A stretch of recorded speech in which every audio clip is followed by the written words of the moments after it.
And just a little bit more background. The Compact Commission is scheduled to sunset in July of 2013. We have 3 remaining compacts to complete the negotiation on. This compact with the Confederated Salish Kootenai Tribe, and then 2 in eastern and central Montana, 1 for the Upper Missouri River Breaks National Monument and 1 for the Charles Russell Refuge. Our intent is to have these negotiations complete in time to bring these compacts to the 2013 legislature so that we can meet our sunset deadline and have these compacts completed prior to the sunset.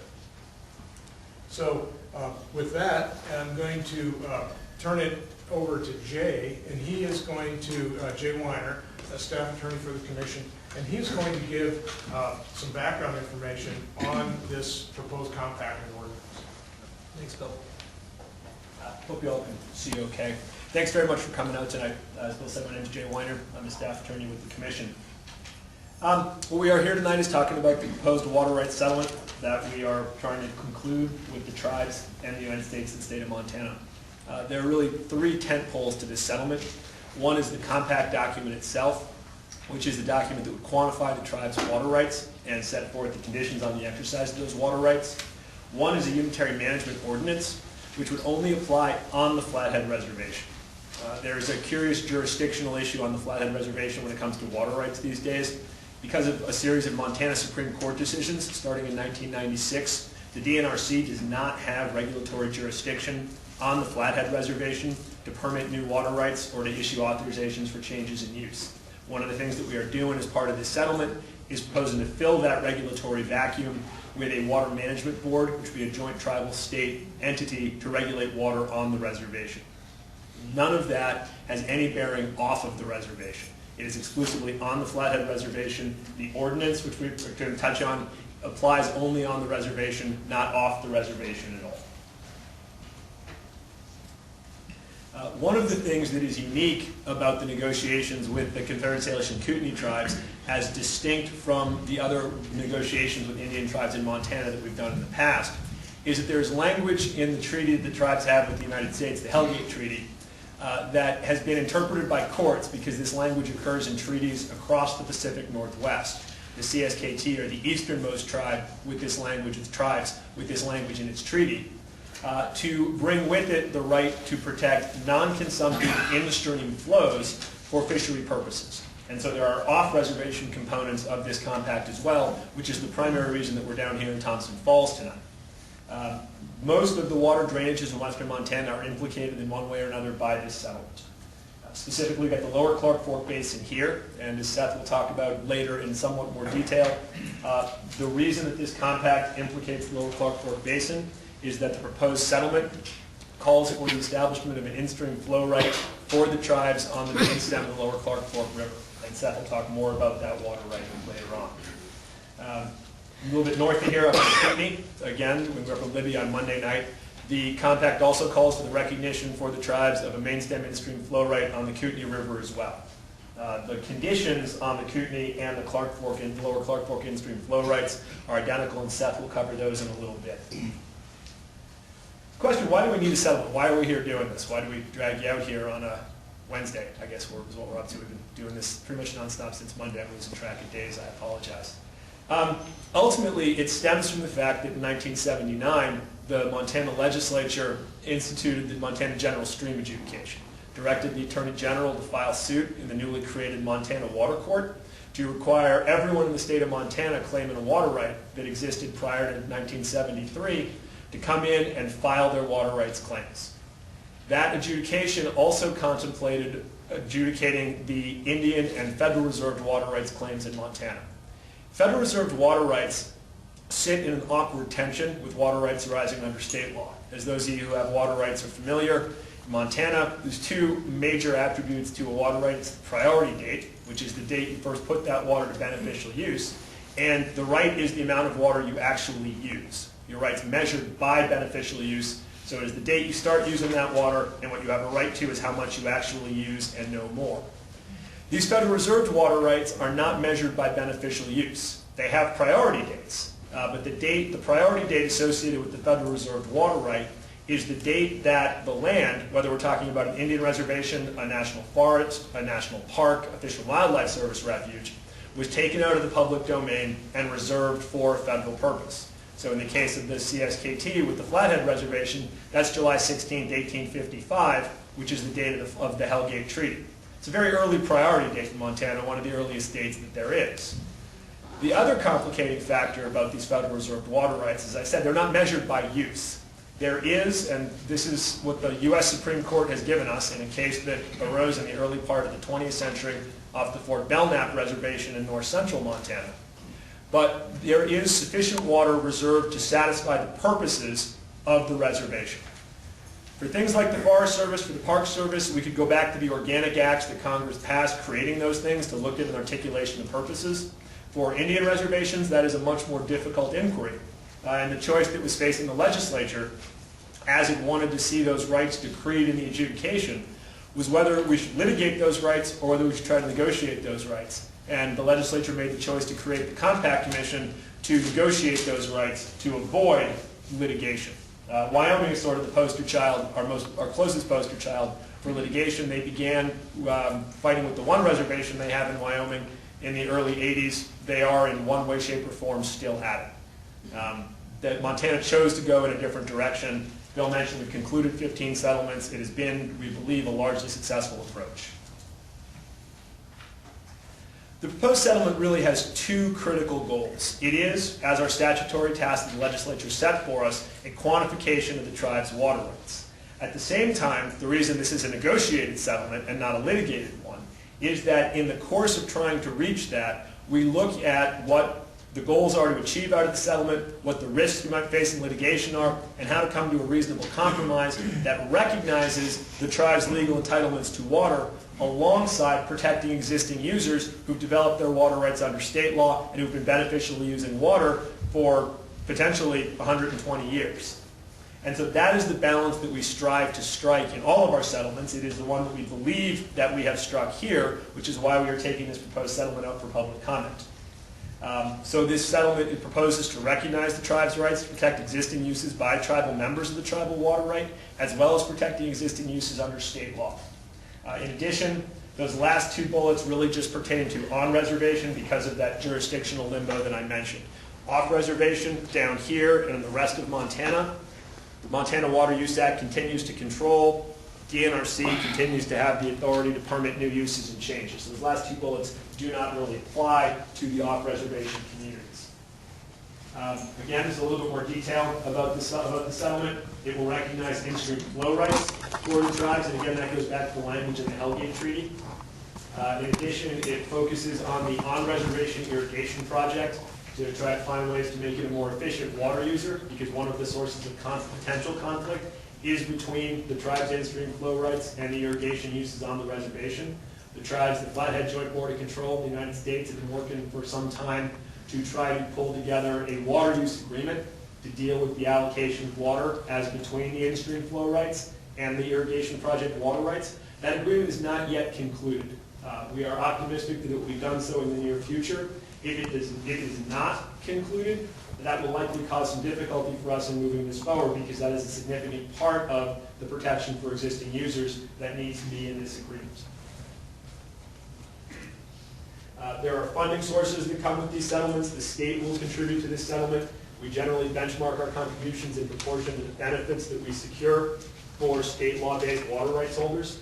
In addition, there will be federal funding that comes with this, because a major component of this settlement is a resolution for all time of the tribe's water-related claims, both their claims to water rights and their damages claims against the United States for failing to protect the tribe's water resources since the Hellgate Treaty was resigned. And so it was signed, excuse me. So as part of the wrapping all of that up, the tribes will ultimately, if this settlement is successful, be waiving their right to bring those sorts of claims into the future, and as part of the compensation for doing so, there is likely to be federal money involved. Excuse me, could we ask, my understanding is that that settlement amount and that federal money is substantial. Would you like to share that number with anyone? There is no number, ma'am, because the dollar figures that are associated with the federal portion of the contributions are negotiated when the settlement goes to Congress after it's ratified by the state legislature.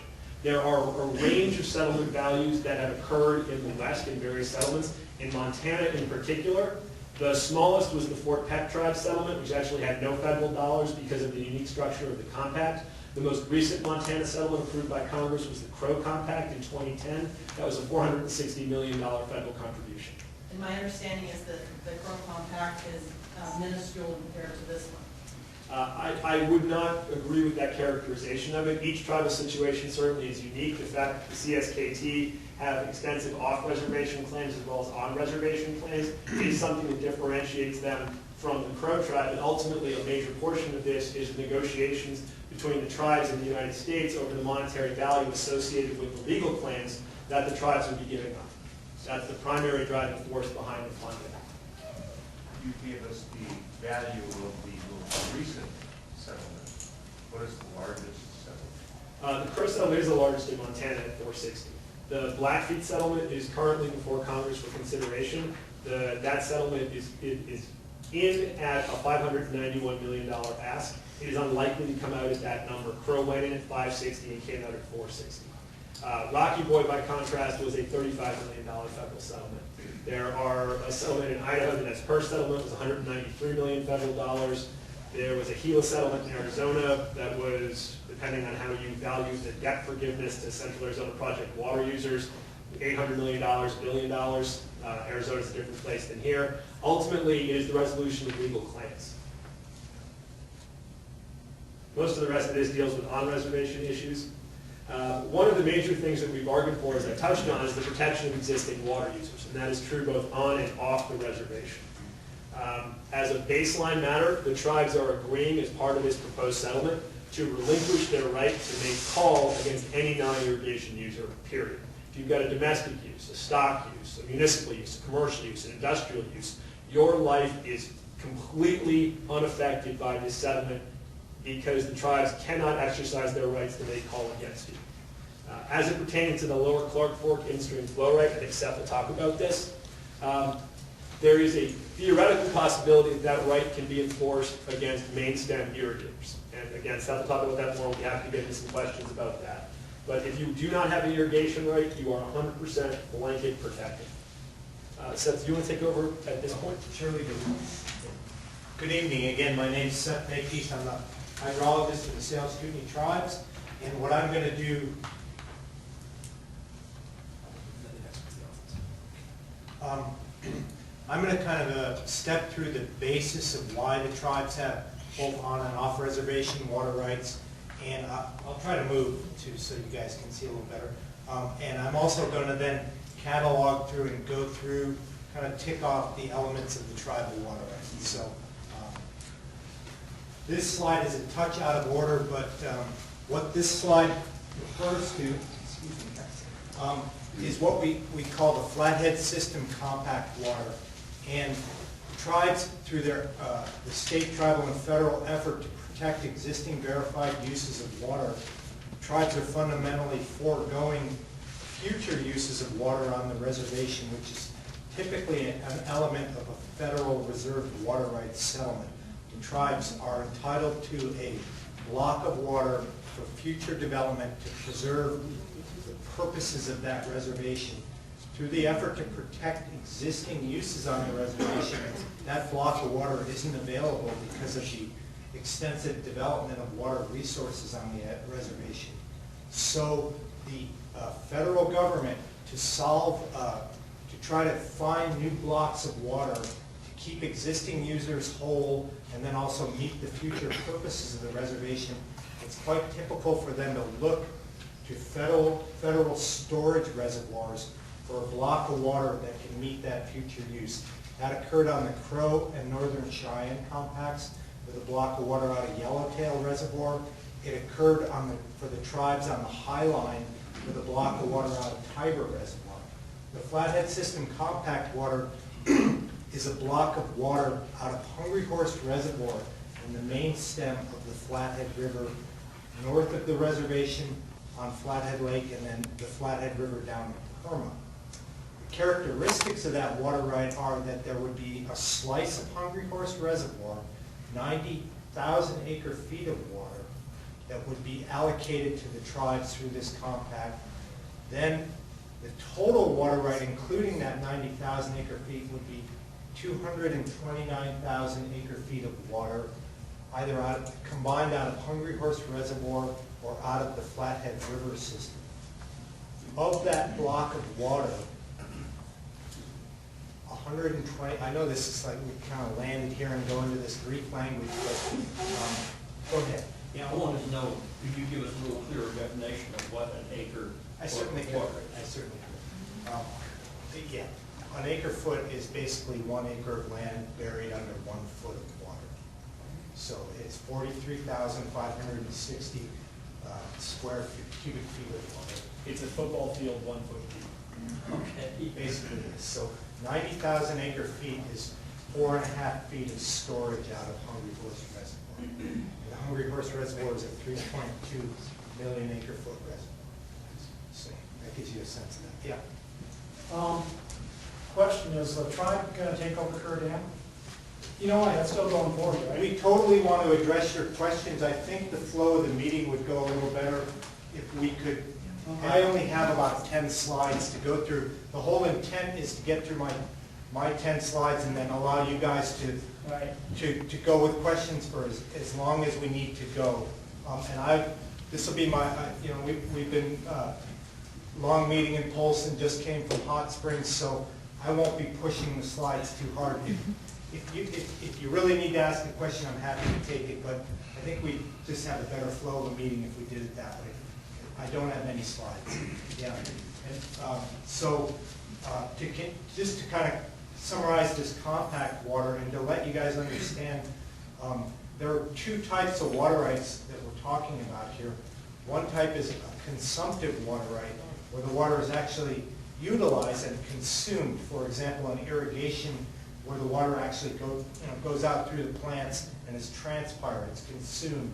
So it's lost to the source of water supply. The other type of water right is a non-consumptive water right that remains in the stream and is typically purposed for fishery or habitat values. And so we're going to talk a little bit about that. The total of this 229,000 acre feet of compact water, 128,000 acre feet of that could be used for consumptive uses. Is that an annual use? Yes, it's annual. No, go ahead. So, and again, this is in the Flathead system. That block of water, this compact, the state of Montana is seeking to secure 11,000 acre feet of that water for future development in the Flathead Basin, because currently those who are seeking new permits in the Flathead Basin that would influence senior water right holders in the priority date. Montana's a prior appropriation scheme. The older the water right, the more secure it is. So people seeking new permits in the upper Flathead Basin where it's demonstrated that they would influence more senior water rights either don't get those permits or they have to secure mitigation water to offset the adverse impacts to those senior water right holders. This block of 11,000 acre feet that the state is trying to secure would be a mitigation bank of water that new permit holders could go out and seek so that they could develop the upper Flathead Basin. It's a way to allow new permit development in the upper Flathead Basin. So if I may clarify one Yeah. thing, actually, what we actually negotiated for in the settlement is that mitigation water can be used anywhere in the Flathead or Clark Fork for which it's capable of providing mitigation. It matters down here as well, because as some of y'all are probably familiar, it was the Thompson Falls lumber decision regarding the Avista water rights that set a lot of this in train about the need for mitigation in western Montana. And so this 11,000 acre foot pot of water is available both for folks on the Flathead and for folks on the Clark Fork who need mitigation plans for their uses. DNRC will retain responsibility for authorizing those mitigation plans, but if if that water is capable of mitigating whatever it is y'all need to offset, it's available down here as well. Yeah, thank you, Jake. The additional water is also available for leasing. The tribes have the ability to lease that water. Under federal law, the tribes cannot sell a water right. They have the ability to lease, but they can't lease out of state. So this is all within Montana conversation that we're talking about here. So we're just a shade out of sync with that first slide. I apologize for that. But the basis for the CSKT off-reservation water rights are really secured from their treaty. And the tribes with a Stevens Treaty had the ability, when that treaty was executed, they ceded their rights in their Aboriginal territory, which includes western Montana and much of the state of Montana, if not all of it. They ceded certain Aboriginal uses in that territory, but in the Stevens Treaty, they retained the right to hunt, fish, gather in usual and accustomed places, which the court has found, and that treaty, it secures to the tribes certain rights off the reservation and sort of forms the basis for that off-reservation water right. The Stevens Treaties have been executed in the state of Washington, Oregon, Idaho, and this is the single tribe in Montana with a Stevens Treaty. They're they're unique to that region, and they allow the tribes unique ability to exercise water rights and some other things off of the reservation. So I can tell I'm getting a shade punchy, I apologize. So the off-reservation water rights that we're talking about occur only in western Montana in the Columbia Basin, not east of the divide in the Missouri Basin. The tribes, through this water rights compact, they aren't saying that that is not Aboriginal territory, but they're remaining silent on seeking water rights east of the Continental Divide. So in the Kootenai drainage, there are three things to consider in there. The tribes are seeking a time immemorial, non-consumptive water right on the Kootenai River at the Idaho border that mimics a dry year condition that could only be enforced if Libby Dam were not in place or Endangered Species Act flows that the Corps of Engineers is required to meet out of Libby Dam are not met. In addition, that water right can only be called or enforced against main stem irrigation water uses on the Kootenai River, surface water uses and groundwater uses greater than 100 gallons per minute. So they can, if these conditions are met, and they're highly unlikely conditions, no one is talking about removing Libby Dam, it's just this compact is for all time, so it has this secure language in it. So that water right is really, it's theoretically possible to call against a select group of water right holders, but highly, highly unlikely. In the Swan River, there's a similar water right on the main stem of the Swan River, measured at the Swan River at Big Fork, a time immemorial, non-consumptive water right in the Swan drainage. In the lower Clark Fork, where we are today, the tribes are seeking a water right below Cabinet Gorge on the Idaho border, as measured at the Clark Fork and Cabinet Gorge gauge, and that water right would be a time immemorial water right, a non-consumptive water right, so it's an in-stream fishery purposed water right, and it's currently set to 5,000 cubic feet per second, but that water right would match the Federal Energy Regulatory Commission requirement for Avista Corporation in their releases from Cabinet Gorge Dam. So theoretically, that water right could be used to enforce or call against other water right holders in the lower Clark Fork, but it's set to match the required outflow from Cabinet Gorge Dam that Avista must meet. And if that outflow changes because FERC changes the requirements for Avista, that water right will change with the the requirements that Avista has to meet. So it's already in place with Avista Corporation. So again, theoretically possible that the tribes would enforce that water right, but extraordinarily unlikely because it's a requirement already of Avista Corporation. So that's the main stem lower Clark Fork water right. And then we did a different presentation just now here. Sorry. Excuse me. So then there are a set of co-ownership water rights. So there are existing Montana Fish, Wildlife, and Parks water rights for fishery and recreation purposes that already exist in Montana, western Montana, and through this compact, there's a proposal that the tribes would be co-owners of that water right. And what that means is these water rights are already filed in the state of Montana. They have priority dates that range from the mid-1960s through the early 1970s. They're already in the queue. Fish, Wildlife, and Parks is already enforcing and managing those water rights. But through this compact, the proposal is that the tribes would be co-owners of that water right. So the actual water right abstract, the actual volume and attributes of those water rights would not change, but the tribes would be listed as co-owners of those water rights and would have the ability, enjoy the same ability that Montana Fish, Wildlife, and Parks has to enforce those water rights as they currently do.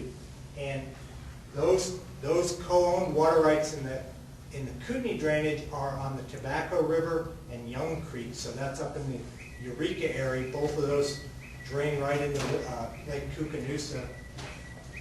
There are co-owned water rights on the main stem of the Bitterroot.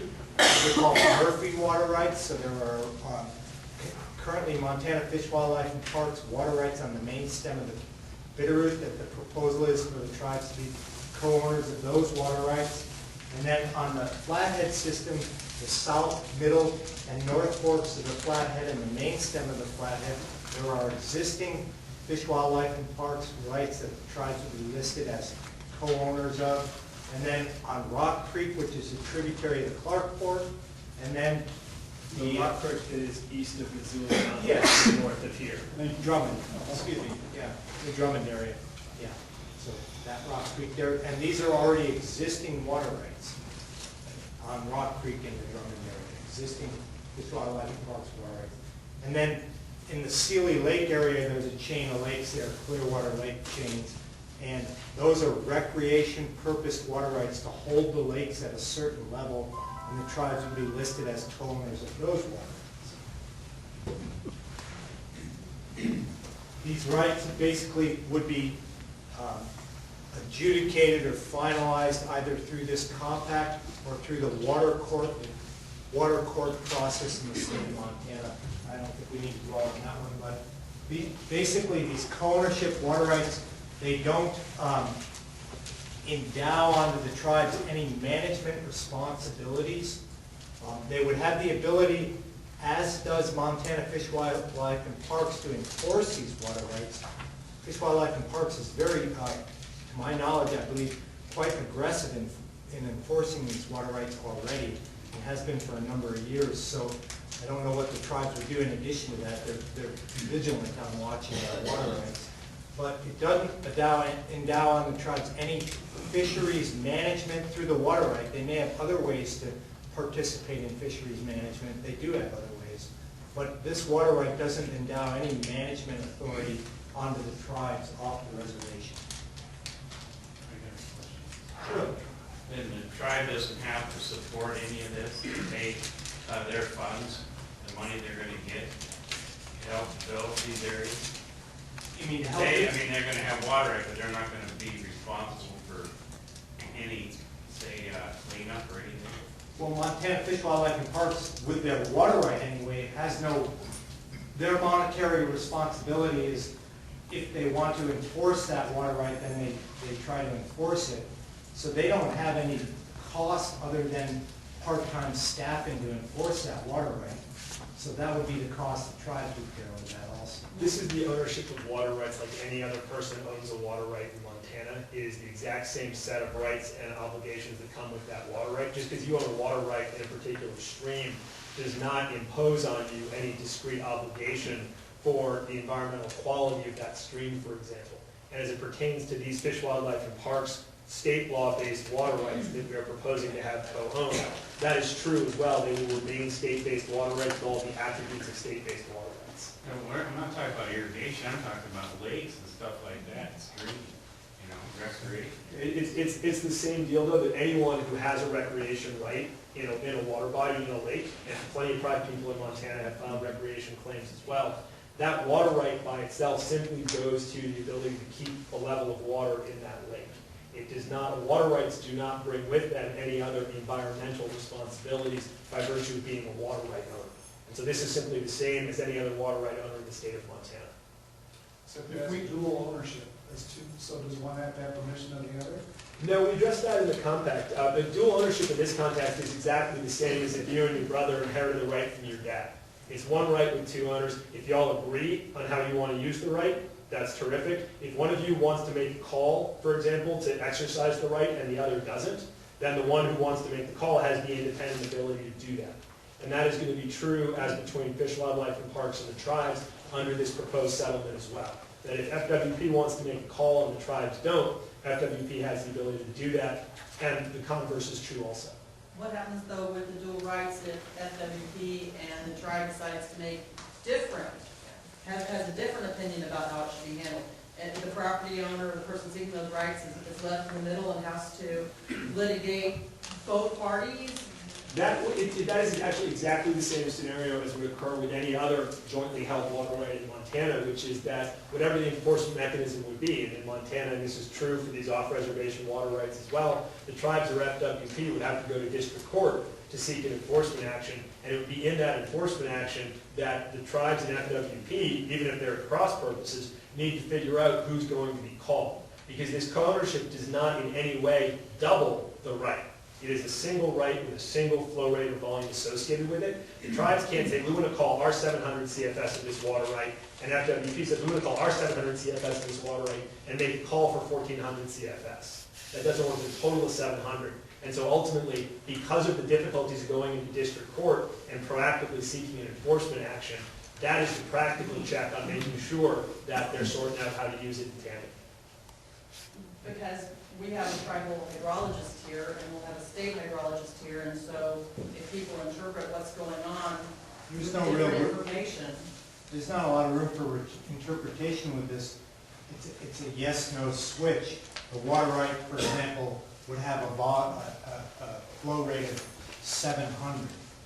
It's either met or it isn't met. There's not a lot of room for interpretation of that. It's either, and if it's not met, and it's a winter period when there's no natural water to support that, there's no one to call for that water right. But if the natural water supply is producing enough water, the switch is yes/no, we can call that water right. So it's not a, it's fairly black and white, and it's completely described in the water rights abstract. So the title to that water right. I think, Seth, you've got about 2 more slides left to go. Yeah. Maybe we could get through this and we can. Yeah, I'll just summarize it. So, we're next steps. We're seeking public input, either oral input or written input or input through your legislative partners in your area, whatever form of input you seek to provide.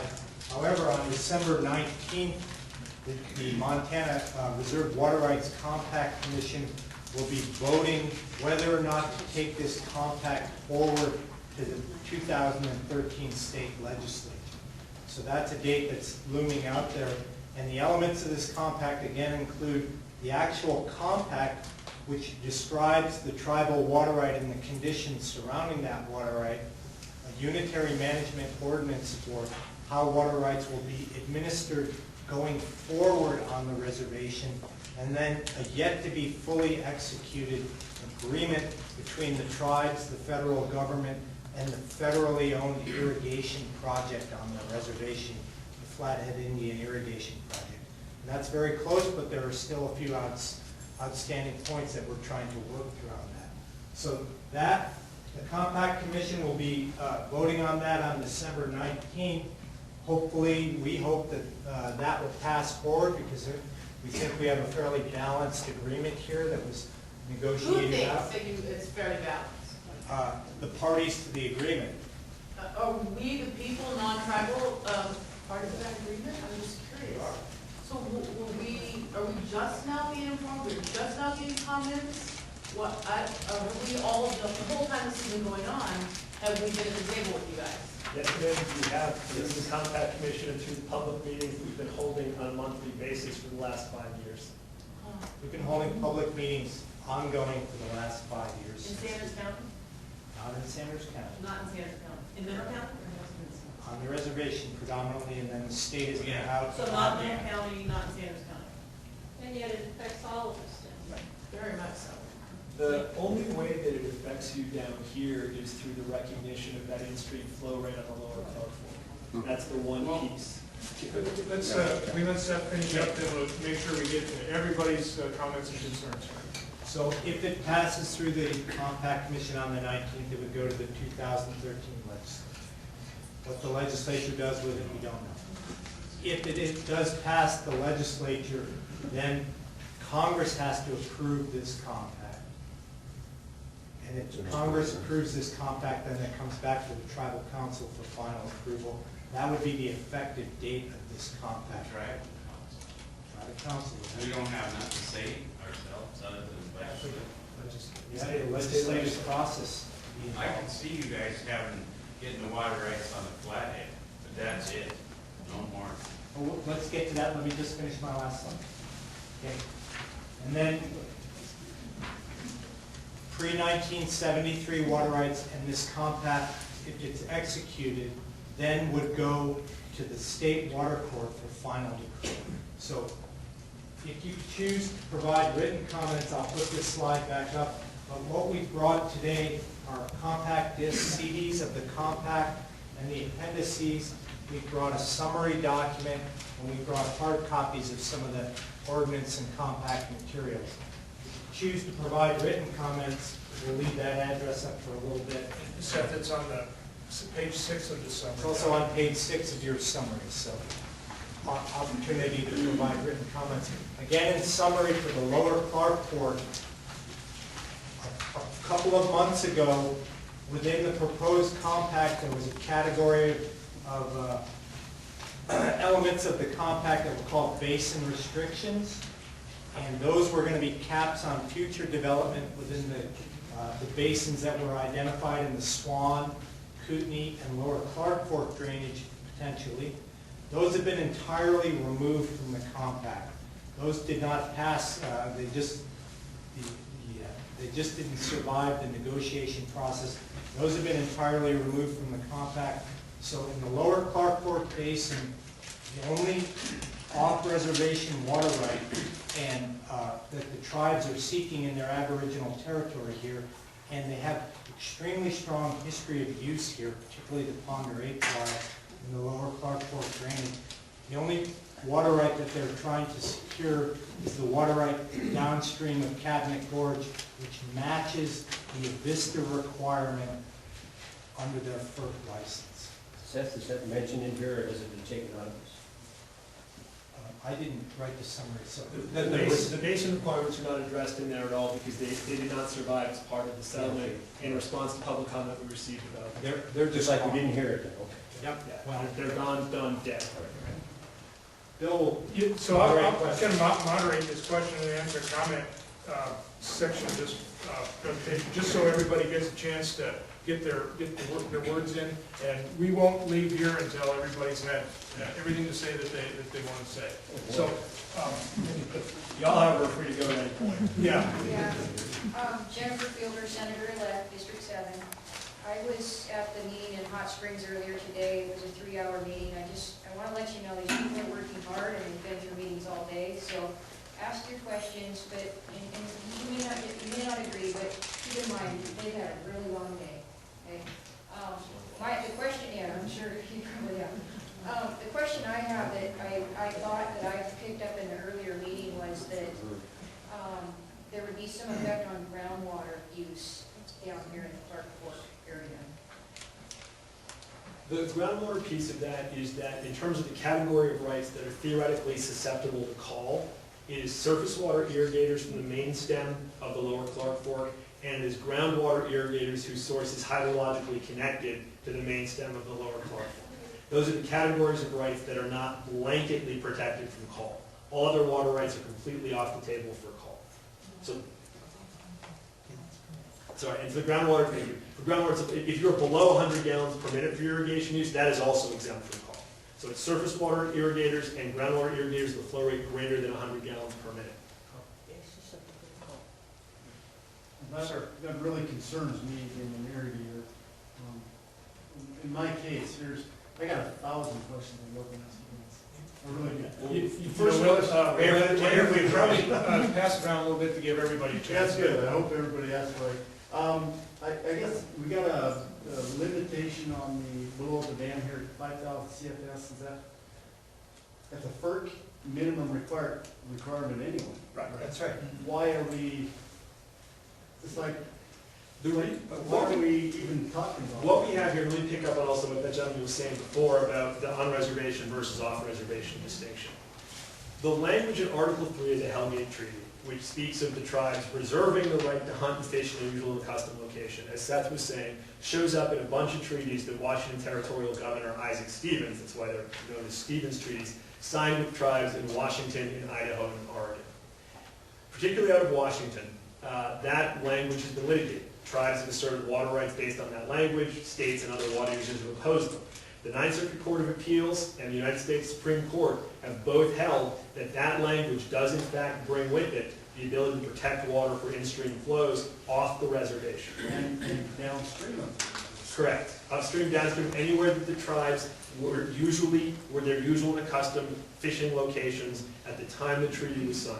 We'll still be able to fish, but I mean, if we maintain. Right, no, but the point is that the treaty deals with multiple rights. It deals with hunting rights, it deals with fishing rights, but the courts have held that that retained fishing right brings with it not just the right to dip your net in the water and bring it out empty, but in fact the right to keep enough water in a stream to protect fish. So there is, from what the courts have said, interpreting that treaty language, a legal basis for the water right claims. The legal basis, also the priority date for those water right claims, as the courts have interpreted it, is what's known as time immemorial, which would make it the absolute first head of the queue water right. One of the things that we've worked very hard to do in the course of the balance of compromises we've tried to strike in this settlement is find a way to recognize the tribe's legal rights, including these claims to off-reservation water rights, in ways that are not massively disruptive of water use in western Montana. And so the fact that the proposed main stem in-stream flow right for the tribes exactly mirrors that FERC license condition is frankly one of the critical pieces of striking that balance, because those flow conditions are satisfied 100% of the time now because the VISTA's got to do it. So the tribes are getting a recognized water right, which is very important to them as part of this process, but that water right itself is something that is already being met through the system, so as a practical matter, it will not change the way anyone has to use water down here because a VISTA is already hitting that target. My concern, dual ownership, what's the purpose of it? Other than if somebody, why would that be wanted, dual ownership? When our federal government has established a 5,000 CFS, what's the purpose of the dual ownership? My concern as a consumer is that there's going to be a monetary value associated with my pickup in this water. That's my concern. Sure. Let me address both of those things in order if I can. The in-stream flow rate on the lower Clark Fork is not being co-owned. That is held exclusively by the tribes. There are a separate category of water rights, which are these fish, wildlife, and parks water rights that we're talking about co-owning. And the reason we're talking about co-ownership of those fish, wildlife, and parks water rights is that part of the assessment that we made, again, in trying to reach this balance, is that rather than creating new water rights on various of the tributaries here in particular to meet the tribe's legal entitlement, we would build on the existing water rights that are already there, give the tribes an ownership stake in them. And so that's how the co-ownership piece came about with the existing fish, wildlife, and parks claims. you're concerned about being charged for the use of that water, or that somehow affecting the rates that you pay or the Vista charges, nothing in this proposed settlement gives anyone the ability to come in and charge you for your water use. Not the tribes, not the state of Montana. Nobody here is coming in as a utility and sending you a bill for your water use. That doesn't exist in the state of Montana now, and nothing we're doing in the settlement empowers anyone to come in and do that. It's just in response to his question and his comment. Doesn't the tribe already have rights to that water if the state of Montana has rights to that water, because the tribal people are citizens of the state of Montana and as such have that right? No, they are citizens of the state of Montana, but no, ma'am, any more than you have a personal stake in that Fish, Wildlife, and Parks water rights claim. There's a significant difference between having a water right and the fact that under the state constitution, the waters are held in public trust. Because the right to use the water is a distinct attribute. And so this is about the individual rights to use water, same as any water right that you might have. Yes, concerning the tribe, as I understand, potentially taking over Kerr Dam. I think this is going to be a big issue, because if they have water rights to Hungry Horse, they can, is it possible, right now, everybody kind of coordinates, and Hungry Horse, it all starts in Hungry Horse waterfalls, from Hungry Horse goes to Kerr, goes to Thompson Falls, go to, all the way down the Pacific, and they can call for water downstream. How is that going to be affected? In the old days, Montana Power used to run Kerr Dam as a peaker and stuff, and that was outlawed basically, and basically condemned and criticized, so Montana Power has discontinued it and went with some full excursion rates, and then PBL has honored those things, and they're pretty stringent. Is that going to all continue to operate the same way, or how's that going to, how are we going to operate Kerr Dam in the future? Because this, I can see this thing changing potentially. The remainder of the FERC, what will be left of the FERC license is a 15-year period. Sure. It's a 50-year license, Right. et cetera, et cetera.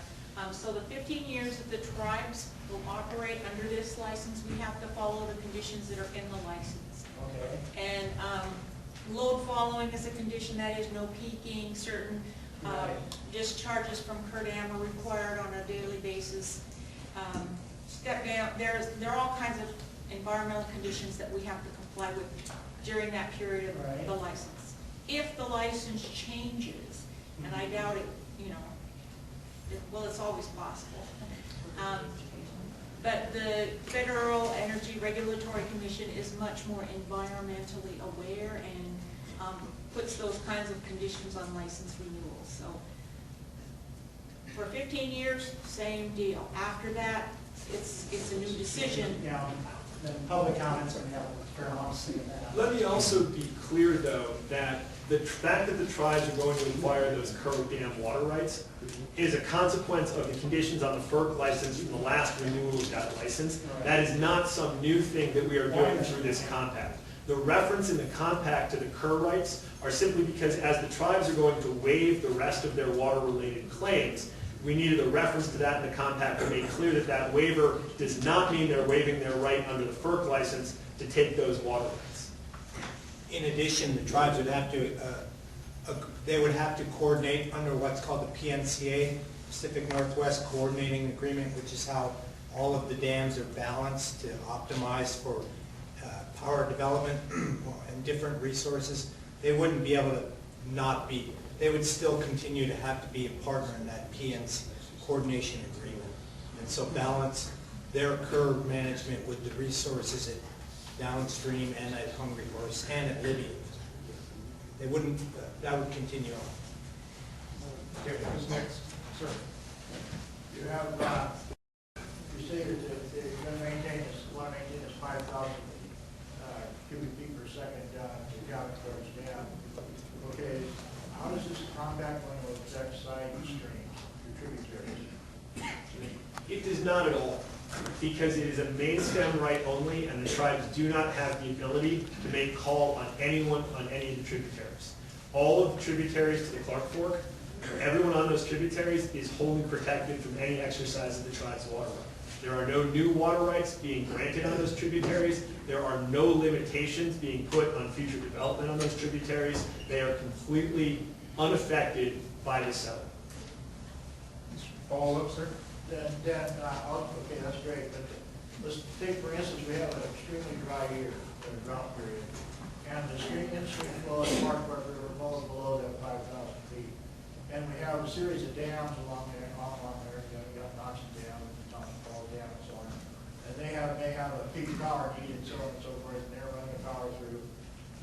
Is this compact going to affect those dams in their operation if that stream flow falls below that 5,000 feet per second? No, because if the stream flow falls below that 5,000 cubic feet per second, I don't know that it ever does that, Sarah. It's gonna affect everybody. Yeah, But if were it to do that, what would happen is that Avista, in the first instance, would exercise call based on its water rights because it's out of compliance with its FERC license. That's going to happen regardless if you drop below the 5,000 CFS, leaving aside anything the tribes might do. And Avista is not limited in the way that the tribes are to exercise call only against main stem irrigators. Avista can call anybody junior to Avista. Let's get somebody that hasn't had a chance here yet. I don't irrigate, but I have a private well, I use groundwater. If this proposal goes through, whose name besides mine will be on my water? No one besides you. This proposal does not change anything about anyone's private water rights. It doesn't change any of the attributes of them. It doesn't take them away from them. It doesn't have the tribes as an owner to them. Each of your own individual water rights will be as they are ultimately decreed by the Montana Water Court or permitted by DNRC. None of that is being changed by this proposal. I have one more question.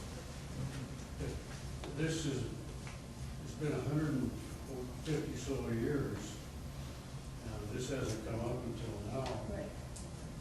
I just can't see how protecting the fisheries and the wildlife is all of a sudden so important right now, when it hasn't been here all that time in the past. I think that characterization is probably inaccurate in terms of what's important, but as a practical matter, how we've landed here now is that in 1979, Montana started the general stream adjudication that has led to all of the water rights in Montana needing to be adjudicated.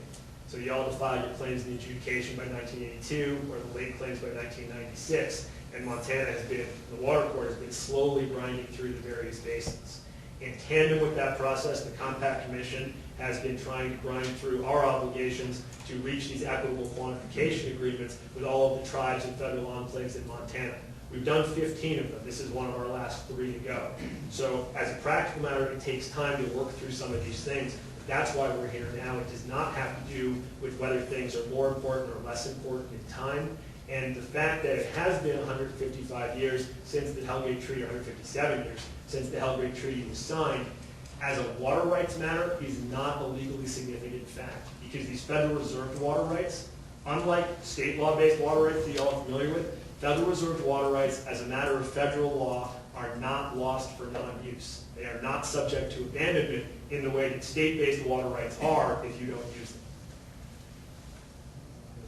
Well, I can see maybe so right now, but in time, water becomes more and more valuable in the future. And things, I see it as a foot in the door. The point, though, and I'll say this again, this is a for all time water rights settlement. This is the sum total of the tribe's federal reserve and aboriginal water rights claims in Montana. If this settlement is successful, if it is approved by the legislature and by Congress and by the tribes, as part of approving that settlement, the tribes and the United States on behalf of the tribes will be giving up their right to bring any future water right claims based on these federal law water rights. Somebody that hasn't had a chance, right? If you, in respect to enforcement of FWP water rights, have there been rules of engagement resolved as of the date of this summary of compact for administering and, more importantly, enforcing those FWP water rights? The rules of enforcing those FWP water rights are the same as the rules of enforcing every other water right in the state of Montana. So, depending... I didn't ask about rules of enforcing it, I'm asking about the administration of those rules. who in fact has authority to administer those rules from the tribe. Are there specific bodies within the tribe or within FWP to administer those rules? And how will we as citizens interface with those who are administering and enforcing those rules so that we know as a practical matter whom has authority, whom we must obey, and whom we may, for all practical purposes, ignore.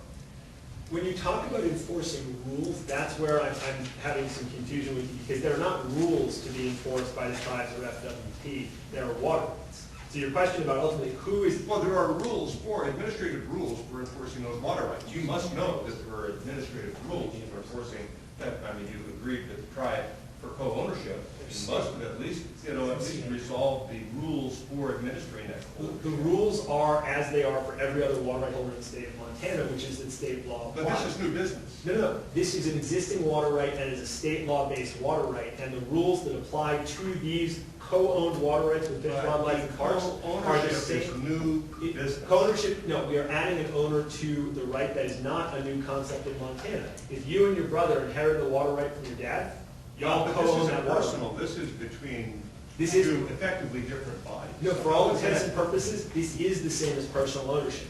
That is what we are proposing through this compact. It's not something new. It is no different than if you and your brother own the same water right. So if you and your brother own a water right and you need to make a call based on that water right, what you will do depends on where you are in your basin and where your basin is in the adjudication. If your basin is not finally adjudicated, and even if it is, probably the first thing you'll do is pick up the phone and call the person you need to knock off using water so you can get make a rule. It's not making a rule, sir, it's making a phone call. It's saying, hey, my right is senior to yours, are you going to knock off? If the person... We'll have a dialogue, and there will be an exchange. In that exchange, there will be a negotiation, and as a result of that negotiation, there will be a rule or a decision that we render between us as individuals, brothers, whatever, for administering that right. Right. What is the body set up to do that? That's the exact same deal, and if you and... Who makes the call? Well, what's interesting, or what I think... Ultimately, the Montana District Courts make the call. So the If courts two don't have to the decide. Montana District Court, in the same way as a dispute between any two water right holders in Montana, if it cannot be resolved informally between the water users, the place to go then is to your local district court. So what you're saying is you haven't reconciled, and admitted, you haven't negotiated that part of this deal yet. No, that's not accurate. You're waiting for the courts to do that. No, that's not, okay. no, that's not accurate. We're not waiting for You just said you'd have the court do it if there the was some same dispute. as for every other water right in Montana. The rules of the road for enforcement are what the rules of the road are in the state of Montana. State law applies across the board. There are You're going to exceptions. shoot an arrow and then move to target. Excuse me, Kathleen Williams here would like to say something to address this. In a former life, I actually was involved in administering the Fish, Wildlife, and Parks rights. And we had a database of who, actually it was sort of a list, of who the junior users were that were related to those in-stream rights. We knew them, we knew their patterns of use, and we coordinated very closely with them. The way that we did the call was to send them a letter and communicate with them and try and work things out. So we knew them quite well. There were relationships. So if that helps. So this is new business, but what you're telling me is that there is a vague way of handling new business. You haven't negotiated this ahead of asking us to sign off or make public comment on. I'm just telling you how it worked at FWP. I mean, it's okay. It's just vague, that's all. It is vague in the same way that enforcement of all water rights in Montana right now are vague. It is no different than anyone else trying to enforce the water. We got a little bit too important to leave so vague. Help me answer that question. If I am upstream from the senior user, he can tell me to shut her off, and if I don't, he either shoots me or comes to the courts. All right. Excuse me, I think I heard it said that the tribe would not have any administrative authority on water rights. Now, my question is, I saw on one of the slides reference to water rights mitigation leases. Would you explain that? Sure. One of the things we've negotiated for is the tribes agreeing to make available to end users, to people who need mitigation water, this block of water at a Hungry Horse for mitigation. before you can use that water for mitigation, you need to go through the regular DNRC permitting process. The DNRC needs to approve your mitigation plan. All of those things for getting new permits or changes in use that may require mitigation are still done through the DNRC under state law. The only way that this relates to that is that this 11,000 acre feet is a pot of water that is clearly dedicated to mitigation uses if you want to do it. If you don't want to go that road, nobody has to do that. Currently, up in the, I'm looking downstream, what is the situation currently with, say, farmers in Hot Springs and in the valleys below the 100 horse? Is the 100 horse feeding Lone Pine Reservoir? No. Where's the feed coming off that? Does that come off like Boulder Creek out of that country? Yeah, and all the way up to Marion, a little bit of Lake Hubbard Reservoir. Yeah. Okay. So there's currently no water in that valley that is in 100 You horse? physically couldn't get flathead Right, water yeah. into the little bit of the valley right now. How about below that as far as irrigation? Is there any, off the 100 horse down further down Flathead Valley? There's a large pumping plant right below Polson that is a significant source of supply to the irrigation project. The Flathead pumping plant pumps on average 40,000 acre feet of water into the project, is one of their primary reliable sources of supply that's sort of drought resistant. And so that water could be, so one of the concepts is maybe to augment water supply, that compact water either out of Hungry Horse or the main stem of the river could help augment the water supply where that pumped water can reach. It can't reach everywhere within the irrigation project, but it can reach over 40,000 acres of land, actually. And that's a potential there, and that used that 11,000 acre feet for the Flathead Valley. That 11,000 acre feet is actually more dedicated for the state for mitigation of permitting, existing permits potentially and new permits going forward. There are provisions in the unsigned water use agreement for bringing new water into the irrigation project through the pumps, and it would potentially come out of that system, that what we might call Hungry Horse water. Yeah. How much of that area south of Bartlett have you guys got adjudicated already? Is that Up on the Flathead? Yeah. Water courts called in a couple of those basins on preliminary decree. Nothing in Montana is finally decreed except for down in the Powder River. And those decree processes are how the rest of the water rights are going to get decreed, and those processes will unfold. Everyone who's got a water right now will still have a water right at the end of the day as it's adjudicated. This is not taking anyone's personal and private water rights, putting any thumbs on the scale of those rights in the adjudication. Is this part of the adjudication process? It is. That's Yeah, what happens, the last step after the political approvals for these settlements, after Congress and the state legislature and the tribes sign off on it, they need to go to water court. And water court ultimately needs to hold a hearing, offer the opportunity for objections, and at the end of the day, either endorse the compact by issuing it as a decree, or rejecting it if we haven't hit the standard for what we have to do in the water court. And then if the decree is issued, and for all of the prior compacts that we've done that have gone to water court, they have been approved, the water rights as they're decreed in the compact proceeding will ultimately be incorporated into the relevant basin decrees. So assuming we all survive to the end of the Montana General Stream adjudication, when Basin 76N, which is this basin, is finally decreed, and this compact is finally approved, assuming both of those things happen, the particular in-stream flow rate on the lower Clark Fork, which is approved as part of the compact, would also be reflected on the face of that final Basin 76N decree. All right, so, yes. I guess I have several questions, and it's been from reading articles and getting phone calls. And so I guess I'll start with, you said the irrigation, there's a process, the flathead irrigation, you're not quite done with that. Is that addressing many of the calls we're seeing that people are not feeling they're getting the water cubics that they need to do their businesses? Is that still negotiable? Because many people do not feel it's adequate, and they're the people in business. So is that something that's still being addressed and going to help these people to get to the amount they need? You want to take that one? Actually, the state isn't involved in the current negotiations on the fifth water use agreement. That agreement is between the tribes, the Flathead Joint Board of Control, and the United States. We're still negotiating. We don't have a signed agreement. There's been a general outcry from some folks up there, and I can let Seth explain it, but basically it's become a matter of education about irrigation. Folks have a gut feeling about what they use, how many passes they make, how much water that amounts to, what their crops need. But the fact is, nobody measures up there except the tribes. And our scientific calculations show a different story than folks are feeling and expressing. So we're still working on it, and just because folks say they can't make it, that doesn't make it necessarily a fact. We hope to have that, we hope to see the fruits of that negotiation. Sure. We certainly think that it would be difficult to move this deal forward to the Montana legislature if that piece is not concluded. Right, and at this point, it would need to meet some of those needs that are being expressed. So, as a legislature for House District 13, I think it's a very big component to get it through the House, because those are our people in our counties that are being affected by what they feel is a lack. And if they feel it, I have to trust them, because they're the ones in business.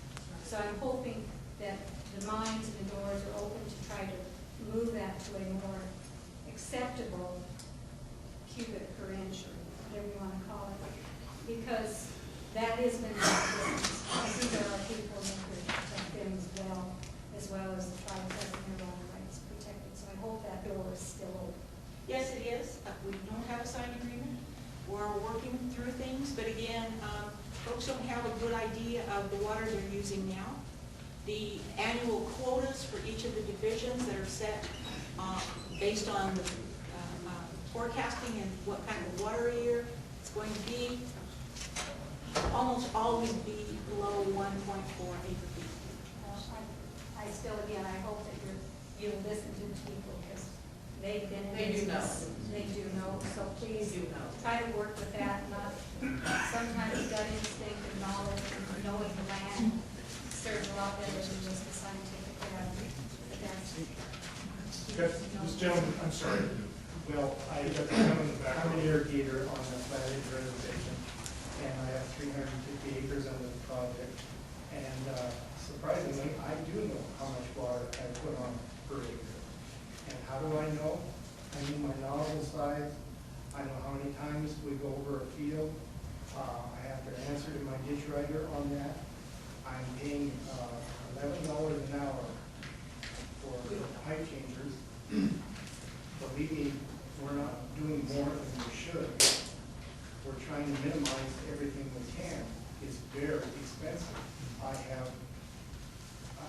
can't tell you how much money I have invested in my systems. It's all sprinkler irrigated, 100%. We have spent Google bucks getting to that point where everything is sprinkler irrigated. We put on 2 feet of water, and I know exactly what we put on. We can put on more if we have it. And we have the crops to prove it. I know how much water I put on, and so does everybody else that's a valid irrigator, that's trying to conserve water and working our tails off. We start irrigating the minute we can, and until we're finally shut off. And so we do know how much water we put on. You're, I think, an exception. There are 20,000 acres that are flood irrigated. Those folks don't know. It's actually 37,000 flood irrigated acres. Somebody else hasn't had a chance. I'd just like to say that we have a considerable amount of lease land that we irrigate also that is flood irrigated, and we know how much we put on that too. I'd be happy to go through some of the crop numbers if that would benefit the group. It takes about 10 minutes. We did that in Polson. We had an irrigator, a family of irrigators that, and what I did is I went through the potential evaporation down to the net irrigation requirements. We had a family who irrigates 2,400 acres up there agree that they come up with the same numbers that we do for net irrigation requirements, and they were quite surprised at the match of those numbers.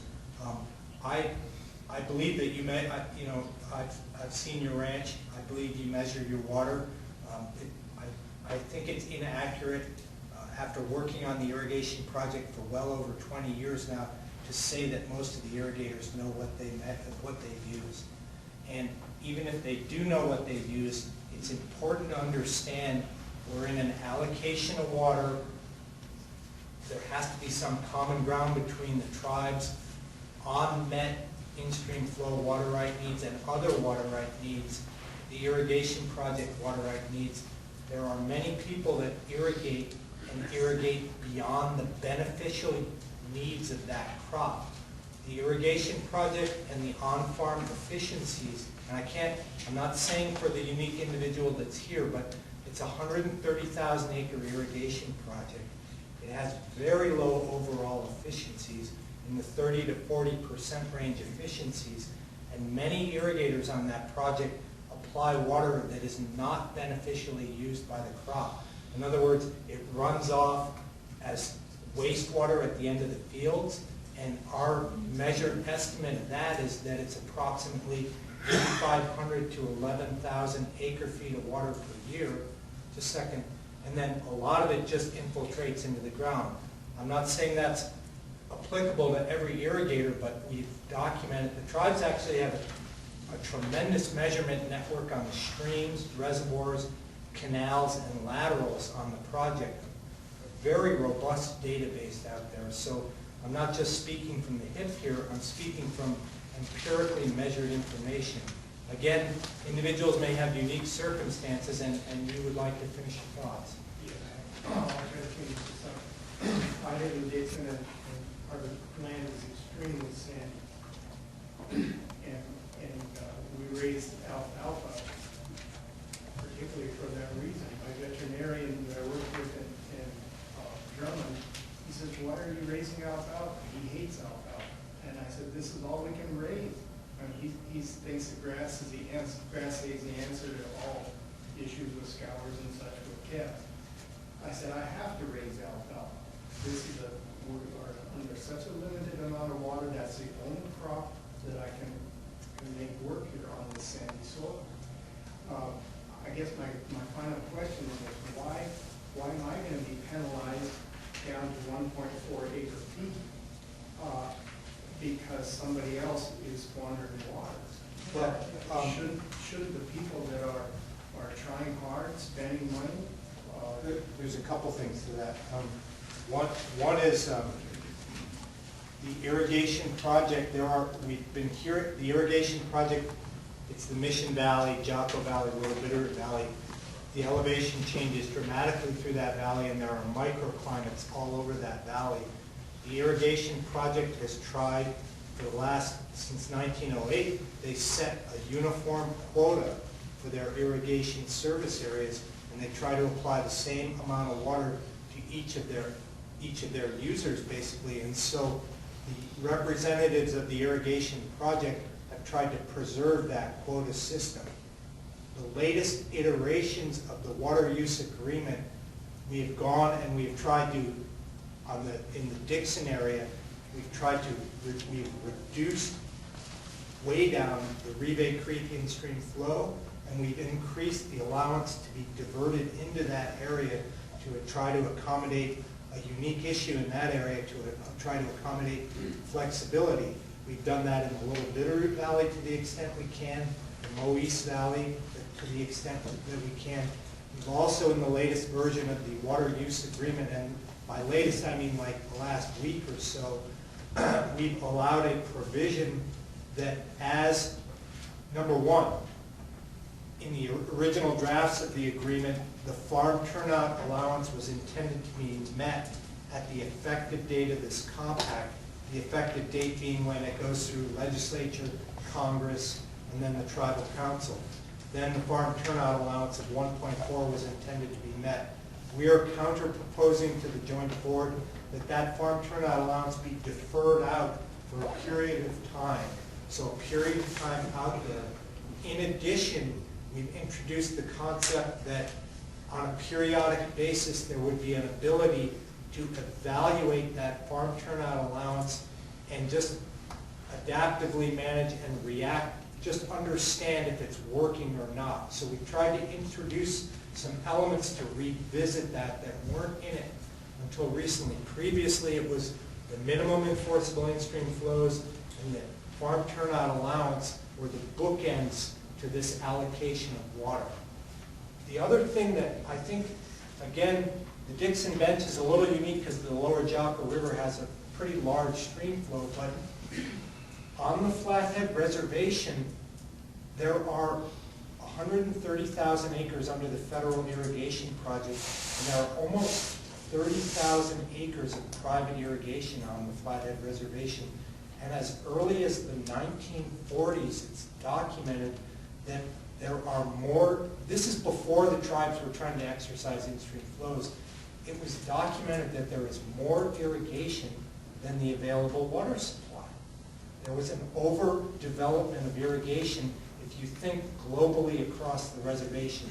As a way to illustrate that, the precipitation of the in-stream flow cases in 1986 and 1987, where the tribes through court proceedings secured interim in-stream flows, they were precipitated because the Jocko River in Arlee, in the community of Arlee, was being dried up to zero flow. Jocko River is those of you who have driven north to south or south to north on Highway 93 in that large bridge, it's not a small river. It's not the Clarkport River, and it's not the Little Thompson River, but it's a large river. It flows a couple thousand cubic feet per second during runoff. Reaches of that river were being dried up to zero flow. And that's further suggestion of the over-allocation of irrigation. So we are trying really hard to make this water use agreement work by these accommodations for individual areas and this allowing a revisitation of the fundamental numbers of this water right. But there is this bottom line issue that up until the 1990s, the state of Montana was continuing to issue new permits for irrigation on the lower Little Bitterroot River.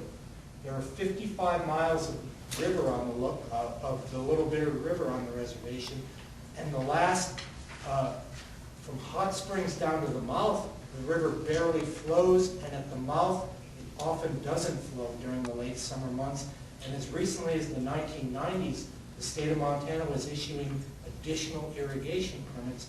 It's an over-appropriated basin, and so you cannot, we're trying significantly to fully meet the needs of irrigators, but you can't split an apple 10 ways and feed a family. You just can't do it. And so the tribes have very substantial water rights that they've been sitting there since the treaty date. They just have not been exercised. They've been sitting there. This is the adjudication and quantification of those water rights. The tribes they're doing their darndest to meet this highly developed water use environment. Camas Creek, the Camas Basin, where there's no town there anymore, there's Camas Schoolhouse. Up in the mountains, there's a West Lobe Cutthroat Trout Stream. Then the entire Camas Valley, there is no stream in it. There is no stream in it. And then it picks up for the last mile or two. Its irrigation has fully depleted that stream environment. And so the tribes are trying to get some equity out of this deal after 157 years. So and we're really scrapping hard to try to meet all of the needs, but you can't, and we have and I can go through the science basis for this. I don't know how, I see my energy rebuilding. But I'd be happy to. It's really tailored to the irrigation project on the reservation, but you have to understand, we believe the net irrigation requirement calculations, and the tribes, just so you understand, the foundation for these numbers are highly localized to the reservation. They're completely based on measured, quantified information. They've been evaluated by the Joint Board Irrigation Agricultural Engineers. They've been evaluated by the federal engineering firms. They've been evaluated by the state of Montana agricultural engineers, and they've been independently peer reviewed by it's a tribal paid-for engineering firm in Utah, but they independently reviewed our engineering work, and then the the state of Montana independently did a study, and the numbers, they passed all of this peer review, and the independent verification of these numbers by the state of Montana corroborates all this work that says, if we go through these numbers, that the farm turnout allowance will meet the crop water requirements for the vast majority of irrigated acres on the reservation. So, Good. Thanks, Seth. I think that after these days of travel, Seth's endurance is starting to match Jay's, which is good to know. Yeah, you have.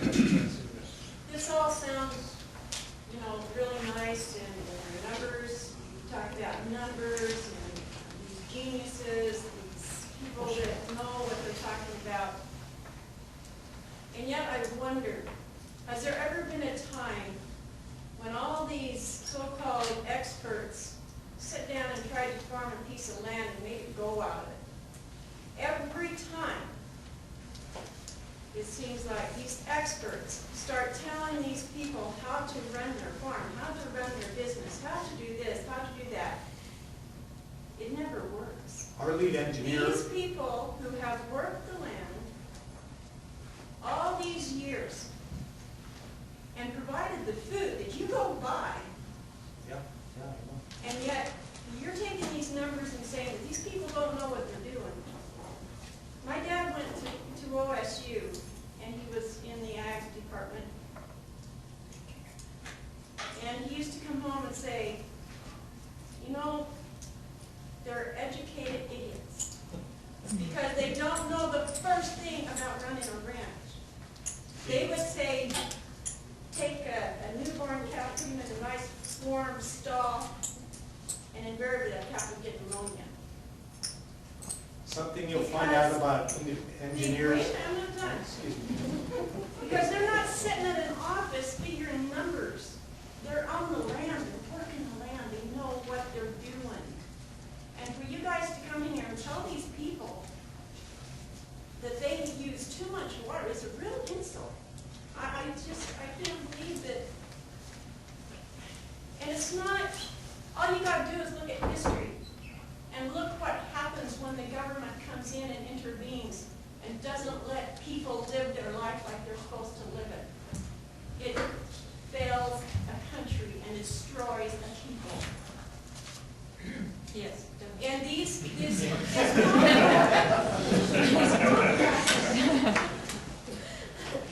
knows what it's going to be in 10 and 15 years.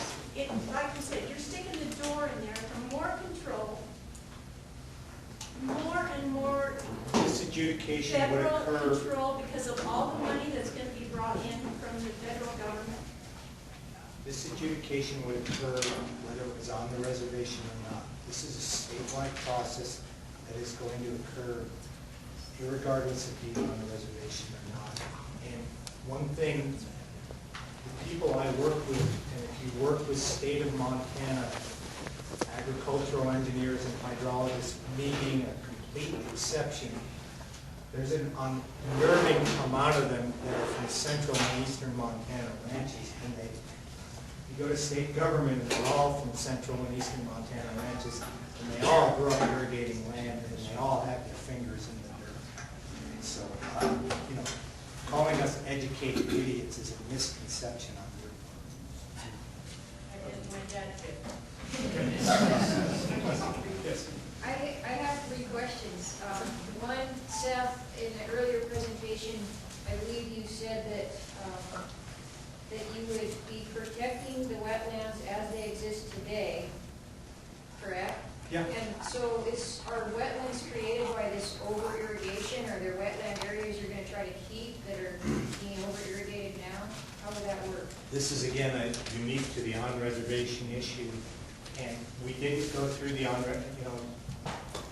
we can talk about this on the side if you like unique to the on-reservation, the tribes, on-reservation water rights on tribal trust lands, so the lands in trust status.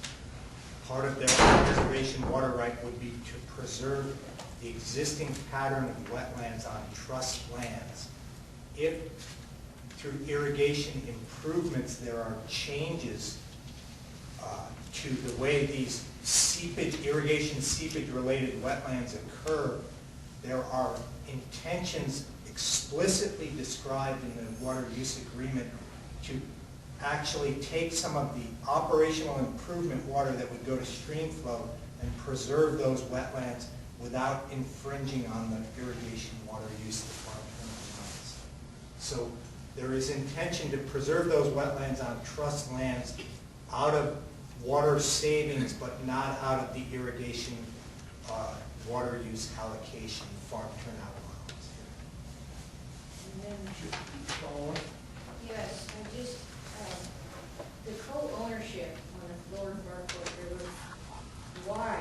Why is that important if it's not going to change? There is no co-ownership on the Lower Norfolk River. The only thing in this settlement that pertains to the Lower Norfolk River is the time immemorial main stem in-stream flow right that would be owned exclusively by the tribes and by the United States on behalf of the tribes, which is how federal trust assets work. It's a single owner. Where we're talking about co-ownership of water rights, Tobacco River and Young Creek up by Eureka and the Kootenai drainage. On the forks of the North Fork, Middle Fork, South Fork, and the Flathead. There's also a main stem in-stream flow of the Flathead above Kerr Dam. Lakes in the Blackfoot, main stem of the Bitterroot, and on the Rock Creek tributary that is east of Missoula, not the one north of here. Those are the discrete Fish, Wildlife, and Parks water right claims that are already in the adjudication. Many of them, in fact, have already been through the ejection process that we are proposing to have the tribes co-own with Fish, Wildlife, and Parks instead of, as part of this settlement, recognizing wholly new water rights for the tribes on various of those streams and tributaries.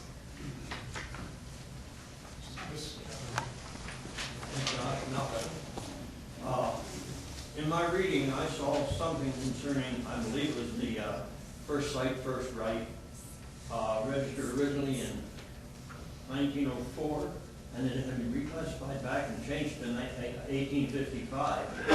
And if you could shed some light on that for me, I'd be very grateful. I would like to know how it was changed, why it was changed, and who was authorized to rewrite history.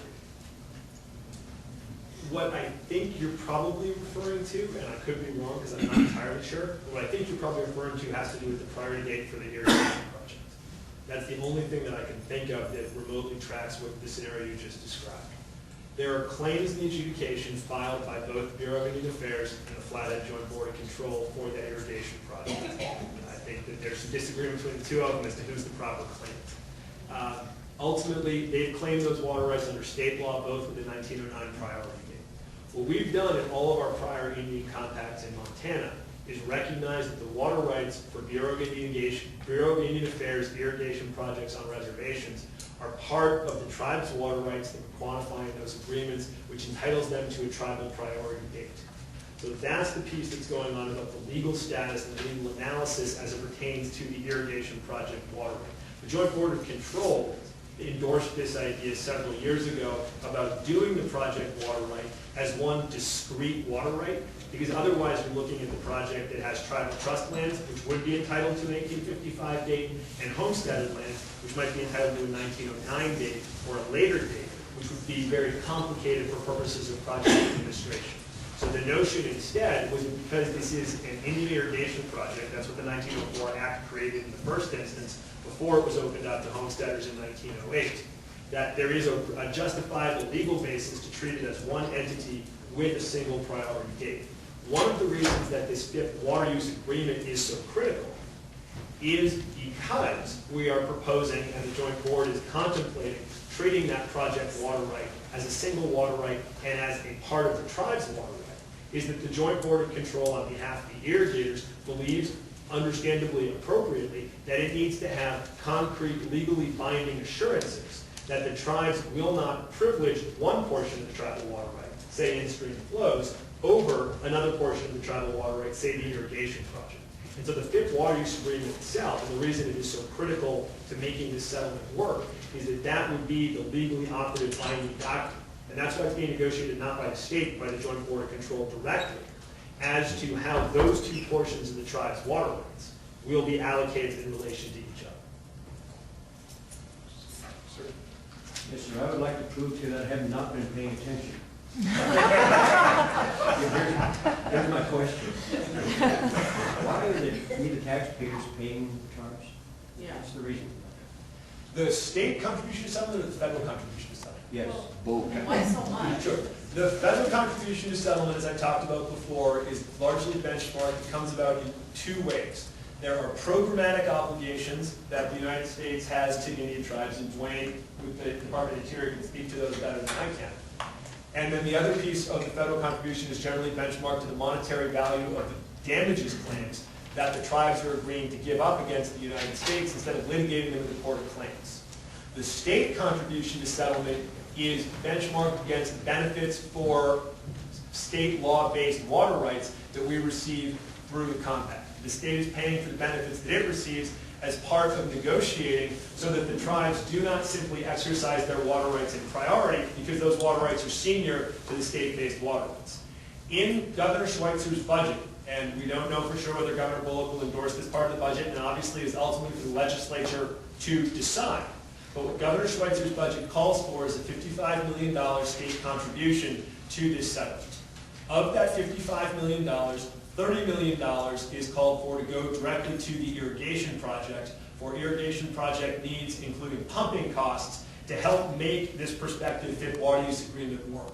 An additional $4 million of that 55 is to go to people who rely on the irrigation project for stock water. Because as it stands right now, the project delivers stock water outside of the irrigation season, which requires a huge use of carriage water to get that stock water there. So we're proposing to put $4 million state dollars into a stock water mitigation fund to make sure that those folks who currently rely on the project for stock water have an alternate source of stock water so that there's more water available to split between the irrigators and the tribe's in-stream flow rates. An additional $8 million is benchmarked to go toward implementation, additional measurement, and other things that are going to be needed to make this settlement work. And the remaining $13 million are intended to go toward a habitat conservation fund, which is part of making the bargain with the tribes work so that they are willing to accept significantly less, to be candid, significantly less off-reservation water rights than they might otherwise be entitled to if we were to litigate. So that's how we get to the $55 million. Of that, 34 is directly for the irrigation project, an additional 8 is for implementation to make it work, and 13 is in a pot to work with the tribes to prevent, for example, water rights on lower Clark Fork tributaries for the tribes that might displace existing uses. Sir, I just would like to point out that tribal members pay taxes as well. We're contributing to the settlement in the same proportion all other taxpayers. Okay. Now, what damage did we do? The United States damaged tribal resources in a number of ways. The infrastructure of the project disrupted, collects all mountain creeks, so that's a disruption. 2 or 3 off-reservation diversions, they didn't engineer, they just brought over the ridge, brought over the divide and let her go. And so there's a lot of down cutting, tree damage, all kinds of things you wouldn't believe. There's one trans-basin diversion. It's a hole bigger than the Grand Canyon. And we just have a number of natural resource damages that we've identified and documented. Okay, let's see, I guess, Oh, I'm sorry, you'll be next. My question is, and I think you might have touched on it just now, is where the habitat to be restored is located. On the reservation, off the reservation? We haven't clearly defined that. Certainly some is going to be on the reservation. We've also talked about habitat improvement off reservation, particularly in places that were very important to the tribes culturally and traditionally. So Little Bitterroot, other places we've had long-term documentable occupation, those kinds of improvements we're considering, but we don't have a typed up plan at this time. And are those off-reservation locations currently privately owned? They may be, but we're not, we'd have to work with the landowners, get permission. We're not proposing to do this with people who are not willing to allow us to improve the streams. Maybe a couple examples briefly.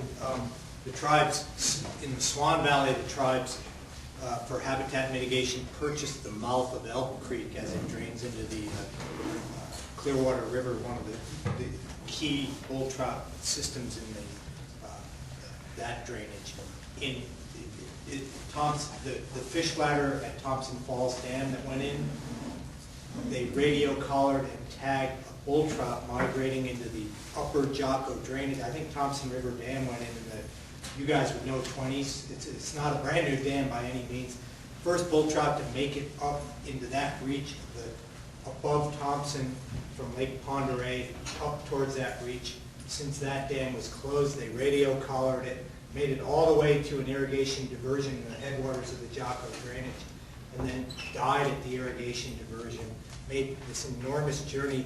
Tribes are significant participants in the Avista habitat restoration in the lower Clark Fork drainage. Haven't purchased land, but they're partnering with their own dollar. They're not getting paid to come down here and participate in this work, but they're actively involved in restoration in the lower Clark Fork drainage right here. I'm not familiar with the small streams and stuff like that, but I'm very familiar with the larger rivers and streams. I guess my question is, let me say everything before you answer, but my question is, how accurate can you gauge river and stream flows and stuff like that, as far as CFS and stuff like that? But before I get there, before you answer that, because I've been monitoring this stuff for better than 30